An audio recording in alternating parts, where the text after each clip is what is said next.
ស្ដីអ្នកនរគ្នាខ្ញុំជួយពីចង់ដឹងហើយថ្ងៃនេះនៅពេលដែលអ្នកនរគ្នាឃើញកាតនេះមានន័យថាកាតនេះគឺសម្រាប់អ្នកនរគ្នាយើងធ្វើបែប random reading អញ្ចឹងទៅបើសិនជាអ្នកនរគ្នាមើលចំវីដេអូនេះអញ្ចឹងវីដេអូនេះគឺសម្រាប់អ្នកនរគ្នាអូខេអញ្ចឹងខ្ញុំនឹងសួរពីសារសម្រាប់អ្នកនរគ្នានៅពេលនេះអូខេ Spirit please tell me តើមានអ្វីចង់តើមានសារអ្វី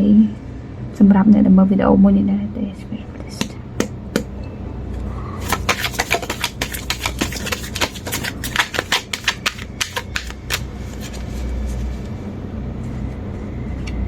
ខ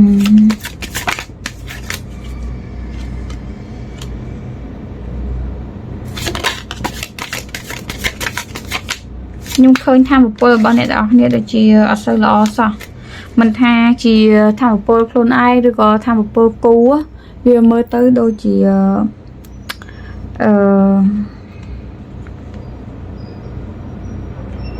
មានបញ្ហាបែបចឹង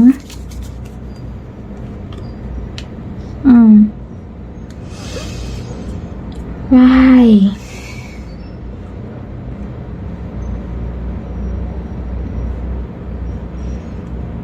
អ្នកទាំងអស់គ្នាដូចជាអ្នកខ្លះគឺមានបែកគ្នាមានអីចឹងណាអើយ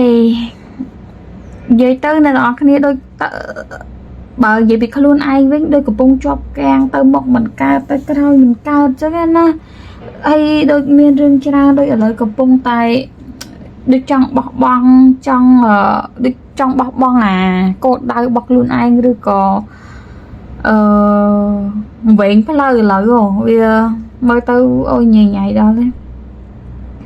ចឹងទៅគេចង់ប្រាប់អ្នកនរគ្នាថាកុំស្ថិតនៅក្នុងស្ថានភាពបែបហ្នឹងទៀតវាដល់ពេលដែលអ្នកទាំងអស់គ្នាគួរតែផ្លាស់ប្ដូរហើយគួរតែធ្វើការសម្រេចចិត្តមួយដែលច្បាស់លាស់អញ្ចឹងណាវាដល់ពេលហើយវាមិនជាពេលដែលអ្នកទាំងអស់គ្នាត្រូវមកនៅជាប់កាំងឬក៏នៅតែវាថាបាត់បង់ទិសដៅអីចឹងគួរតែបង្កើតគោលដៅបង្កើតការសម្រេចចិត្តមួយ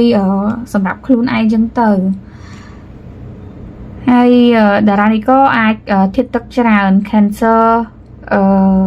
Pisces Cancer ច្រើនហើយមាន Gemini ហើយនឹង Libra ចូលដែរតែវាអត់ចាំបាច់ទេហើយអូនមើលទៅ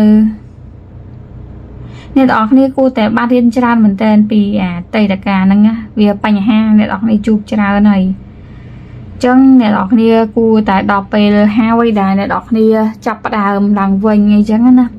ហើយកុំភ័យខ្លាចក្នុងការផ្លាស់ប្ដូរកុំភ័យខ្លាចមិនថាជាផ្លូវដែលអ្នកទាំងអស់គ្នាត្រូវដើរឬក៏តំណងបែបស្នេហារបស់អ្នកទាំងអស់គ្នាក៏ដោយបើវាដល់ពេលដែលត្រូវបាត់បង់ហើយដល់ពេលដែលត្រូវបែកគ្នាហើយទោះបីជាយ៉ាងណាក៏ដោយក៏យើងអាចខាត់វាទុកបានដែរតំណងខ្លះគឺវាមានតែការអត់យល់ពីគ្នាហើយដូចជាកិច្ចវេះច្រើនវាដល់ពេលដែលអ្នកនរគ្នាគួរតែចាប់ដើមមកស្រឡាញ់ខ្លួនឯងវិញម្ដងដឹងថាការបញ្ចប់ហ្នឹងគឺធ្វើឲ្យអ្នកនរគ្នាឈឺចាប់មែនតើអ្នកនរគ្នាមានអារម្មណ៍ថាបាត់បង់អញ្ចឹងវាថាដូចមានដៅរាប់រយមកចាក់ទម្លុះអ្នកនរគ្នាអញ្ចឹងណាពេលខ្លះអ្នកនរគ្នាមានអារម្មណ៍ថាត្រូវបានគេក្បត់អីចឹងទៅឬក៏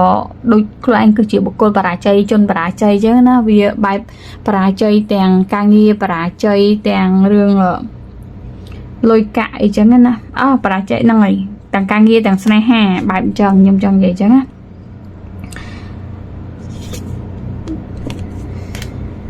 បើសិនជាអ្នកតគ្នានៅតែបន្តក្នុងស្ថានភាពបែបហ្នឹងទៀតបើរឿងការងាររឿងអីហ្នឹងអាចធ្លាក់ខ្លួនវាថារហូតដល់មានបណ្ដុលមានអីចឹងណាវាបែបថាយើងដោះស្រាយអត់បានអត់ល្អអីចឹង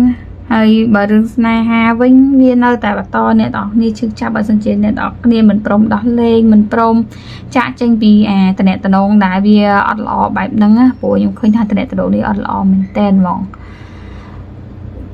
ខាត់ពីគឺចេញមកវាច្រាស់ហ្មងឲ្យមើលទៅអូយគឺខ្លាចកអ្នកទាំងគ្នា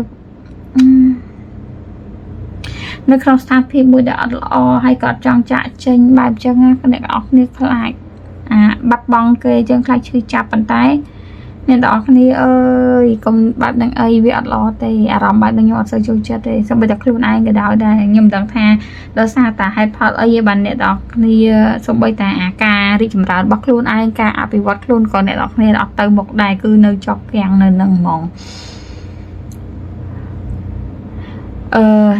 សម្រាប់ចិត្តអ្នកនរគ្នាសម្រាប់ចិត្តទៅមុខអូខ្ញុំខានមើលកាត់យូរដល់ពេលមើលម្ដង stress ហ្មង stress ទាំងខ្ញុំអ្នកមើលទៀតវាមានអារម្មណ៍ថា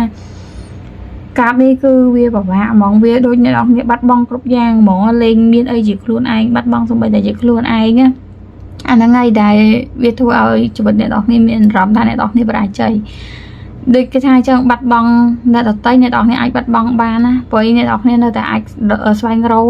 គេមកវិញបានតដែរទេអូបានណាស្នេហាអញ្ចឹងទៅអ្នកនរគ្នាបាត់បង់មួយអ្នកនរគ្នានៅតែអាចមានឱកាសជួបគូផ្សេងទៀតដែលគេល្អអញ្ចឹងណា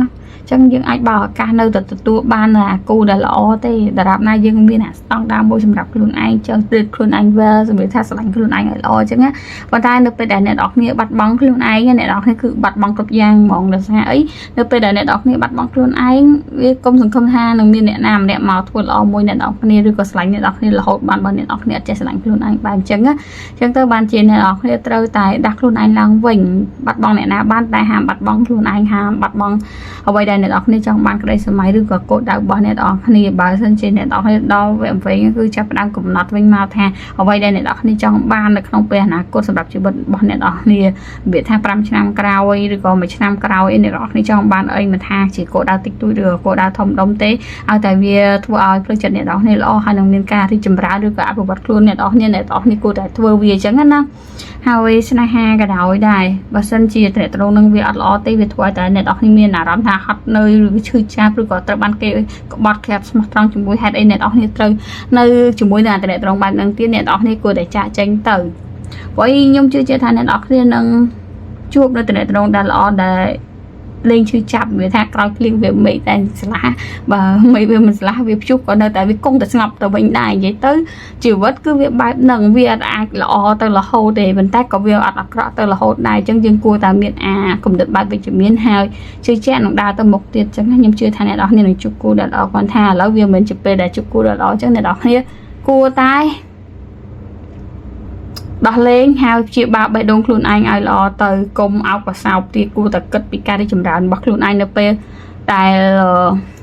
យើងមានអ្វីដែលគោលដៅរបស់យើងមានជីវិតរបស់យើងយើងអត់សូវ stress ច្រើននឹងអារឿង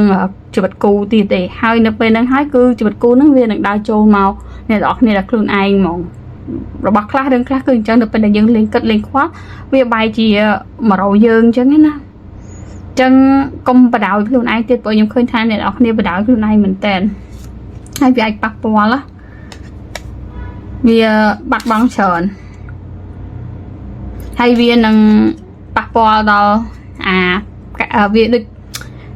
ការរីកចម្រើនក្នុងជីវិតរបស់អ្នកនរគ្នាហ្នឹងក៏វាពជាពេលទៅតាមនឹងដែរចឹងបានអ្នកនរគ្នាគួរតែសារហ្នឹងគឺគួរតែកំណត់ជីវិតរបស់អ្នកនរគ្នាម្ដងទៀតសម្រាប់ចិត្តលើជីវិតអ្នកនរគ្នាម្ដងទៀតឲ្យខ្លួនឯងមានគោលដៅមានផ្លូវដែលត្រូវទៅហើយរាល់ការឈឺចាប់ទាំងអស់ទុកវានៅក្នុងអតីតកាលហើយយើងដើរទៅមុខអូខេអញ្ចឹងខ្ញុំមានតែប៉ុណ្្នឹងទេសម្រាប់សារនៅថ្ងៃនេះហើយខ្ញុំមានហាងសៀវភៅអនឡាញ Mori Bookstore បើសិនជាអ្នកនរគ្នាចូលចិត្តអានសៀវភៅឬក៏ចង់ចាប់ផ្ដើមអភិវឌ្ឍខ្លួនព្រោះខ្ញុំមានលក់សៀវភៅបែបអភិវឌ្ឍខ្លួនសៀវភៅរឿងភៅអីនិយាយទៅគឺសៀវភៅជាភាសាអង់គ្លេសខ្ញុំអត់មានលក់ភៅខ្មែរអញ្ចឹងបើសិនជាអ្នកនរគ្នាចង់ទិញសៀវភៅគឺអាចទិញពីហាងរបស់ខ្ញុំបានអូខេអញ្ចឹងយើងនឹងជួបគ្នានៅវីដេអូក្រោយទៀតបាយបាយ